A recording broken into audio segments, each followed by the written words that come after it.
Subscribe now and press the bell icon. Never miss an update. तो guys ये video थोड़ा question को explain करने के बाद बनाई गई है, मगर मैं इसे वीडियो के स्टार्टिंग में डाल रहा हूँ क्योंकि जो मैप है वो काफ़ी ज़्यादा इम्पॉर्टेंट है। इससे आपको पूरा का पूरा बेसिक जो है वो यहाँ से पता चल जाएगा। क्वेश्चन इसके बाद में है तो उसमें भी आपके लिए थोड़ी सी स्टार्टिंग मिल जाएगी, तो थोड़ा मैनेज कर लीजिए। तो सबसे पहले हम इसको ही डिस्कस करते हैं। तो यहाँ पे आप देख सकते हैं कि ये है हिमाचल प्रदेश का मैप 2001 के अकॉर्डिंग। मैप तो ऐसा ही रहेगा चाहे 2001 है चाहे 2021। अब हम बात कर रहे थे हिमाचल प्रदेश की पर्वत श्रृंखलाएं और पर्वत चोटियों के बारे में।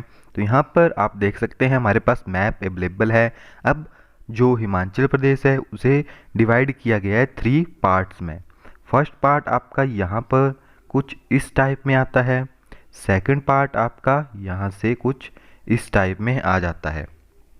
तो यहाँ पर जो आपके पास सबसे first and second and third, आप इसे इस तरह से बांट सकते हैं। सबसे नीचे वाला जो है उसे कहते हैं निम्न पर्वत श्रेणी। निम्न पर्वत श्रेणी। जो बीच में आएगा आपके पास उसे कहेंगे मध्यम पर्वत श्रेणी, और जो सबसे ऊपर आएगा उसे कहेंगे आप उच्च पर्वत श्रेणी। ओके, आपके पास तीनों आ गए।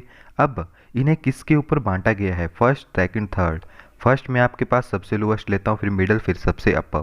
जो सबसे ऊपर वाला है हमारे पास उसे बांटा गया है 350 मीटर टू 1500 मीटर, कि जिनकी हाइट जो है इसके बीच में है वो आपके आते हैं निम्न श्रेणी में, यानी सबसे नीचे, और उन्हें कहा जाता है मैनाक पर्वत या शिवालिक क्षेत्र। मैनाक पर्वत के नाम से वो प्रसिद्ध है। मैनाक पर्वत या शिवालिक क्षेत्र भी इन्हें कहा जाता है। क्वेश्चन पूछा जाता है कई बार कि शिवालिक क्षेत्र किसे कहा जाता है, तो वो है निम्न पर्वत श्रेणी। अब बात आती है वर्षा की। तो यहाँ पर हमारे पास वर्षा होती है 1500 मिलीमीटर टू 1800 मिलीमीटर। ये हो गया आपके पास नीचे वाले। अब इनमें बात आती है कि कौन कौन से क्षेत्र आते हैं। तो यहाँ पर हमारे पास उन्ना इनमें आ गया, उसके बाद बिलासपुर आ गया, उसके बाद हमारे पास मंडी का एरिया भी यहाँ पे इसके अंदर आता है।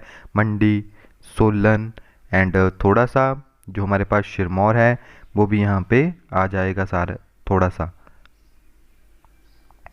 एंड जो बाकी हमारे पास यदि आप यहाँ नीचे देख सकते हैं जो सिरमौर का एरिया है वो भी इसके अंडर आता है।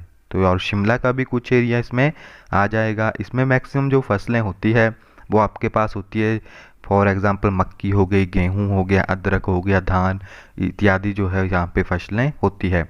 अब बात करते हैं सेकंड की। तो सेकंड हमारे पास आता है मध्यम पर्वत यानी मिडल हिमालय।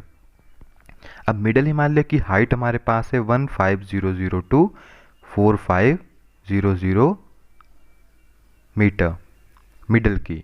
अब मिडल में कौन कौन से एरिया आते हैं? यहाँ पे हमारे पास कुछ जो हैं वो सिरमौर के एरिया आ जाएगा, कुछ हमारे पास जैसे बीच बीच के हैं, कांगड़ा का हो गया, कुल्लू का हो गया। तो यहाँ से जो इस तरह से ये लाइन गई है, सॉरी आई थिंक कुछ ज़्यादा हो गई, यहाँ से है थोड़ी सी,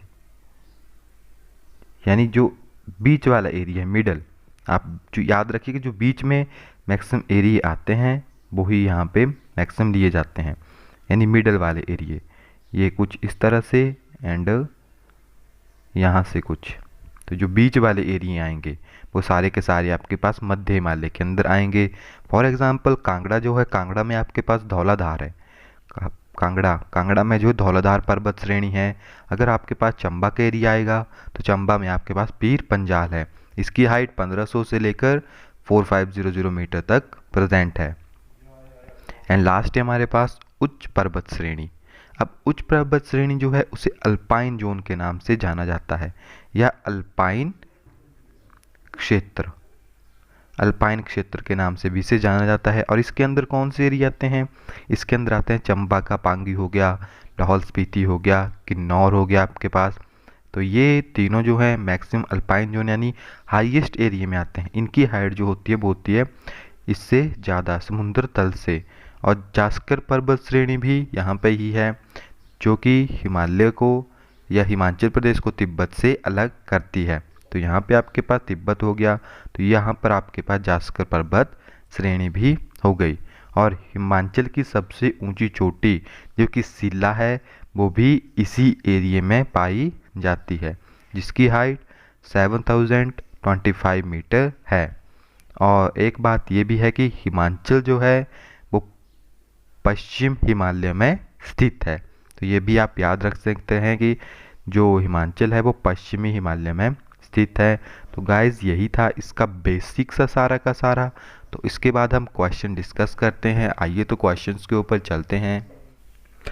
नमस्कार दोस्तों, स्वागत है आपका आपके अपने YouTube चैनल में। और मैं आज आपके लिए लेकर आया हूँ अनदर HPGK से रिलेटेड वीडियो।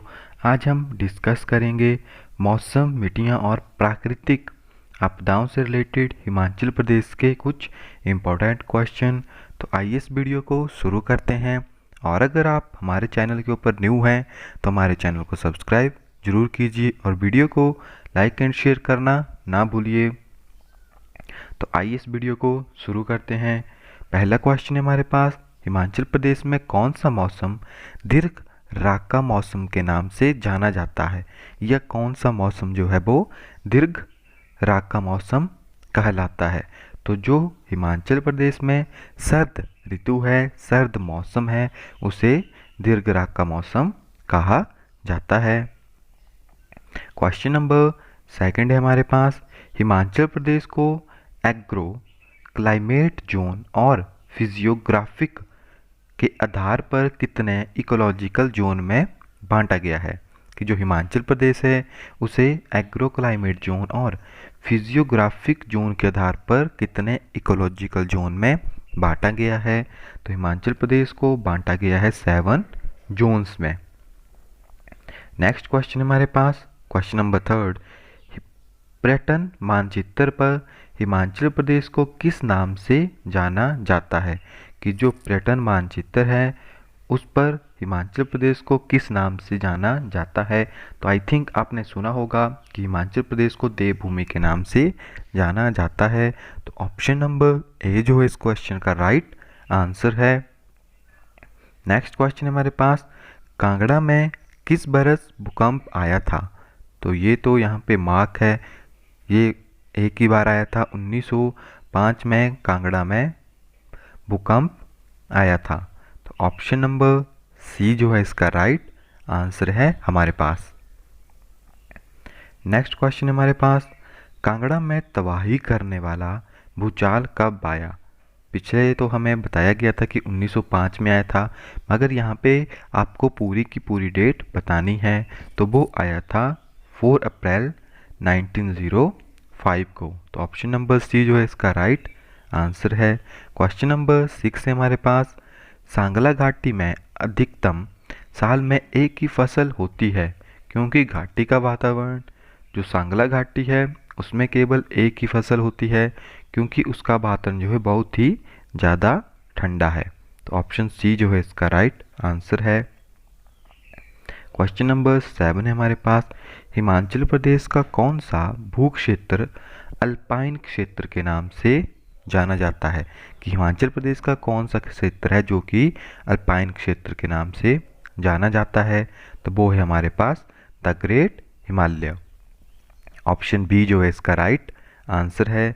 नेक्स्ट क्वेश्चन है हमारे पास, लाहौल स्पीति एवं किन्नौर का वातावरण किस श्रेणी का है? यानी जो लाहौल है और जो किन्नौर है उसका जो एनवायरनमेंट है वो कौन सी कैटेगरी में आता है? तो वो हमारे पास आता है अर्ध मरुस्थलीय, क्योंकि काफ़ी शुष्क वातावरण है, क्योंकि वहाँ पे मैक्सिमम जो है वो बर्फ ही गिरती है। तो वहाँ पे जो उसे कहा जाता है अर्ध मरुस्थलीय। क्वेश्चन नंबर 9 है हमारे पास, हिमाचल प्रदेश के शुष्क मिट्टी क्षेत्र में निम्नलिखित में से कौन सा स्थान नहीं आता? कि जो हिमाचल प्रदेश का शुष्क मिट्टी वाला क्षेत्र है उसमें इनमें से कौन सा स्थान नहीं आता है?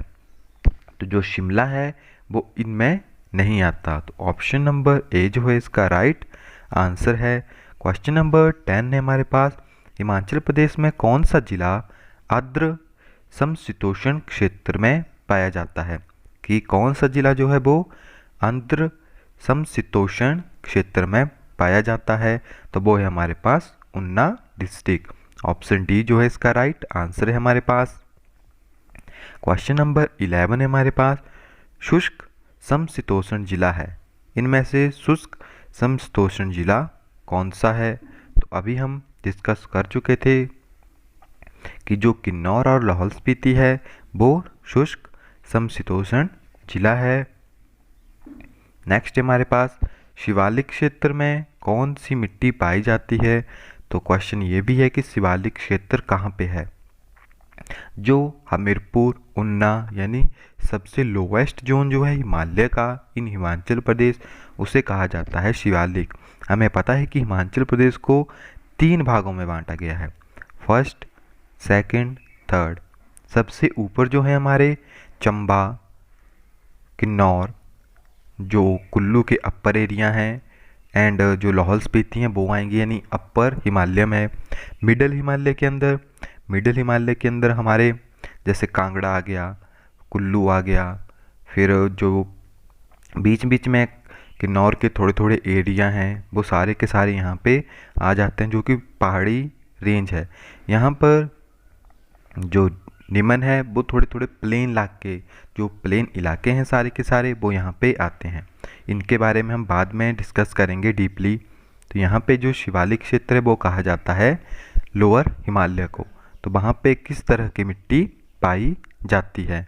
तो वहाँ पे पाई जाती है पथरीली, चिकनी एवं कीचड़ रूपी मिट्टी। तो ऑप्शन नंबर डी जो है इसका राइट आंसर है। नेक्स्ट हमारे पास, भीतरी हिमालय में किस प्रकार की मिट्टी पाई जाती है? भीतरी हिमालय यानी मिडल में, तो मिडल में पाई जाती है गहरी, चिकनी एवं काली भूरी मिट्टी। तो ऑप्शन नंबर डी जो है इसका राइट आंसर है हमारे पास।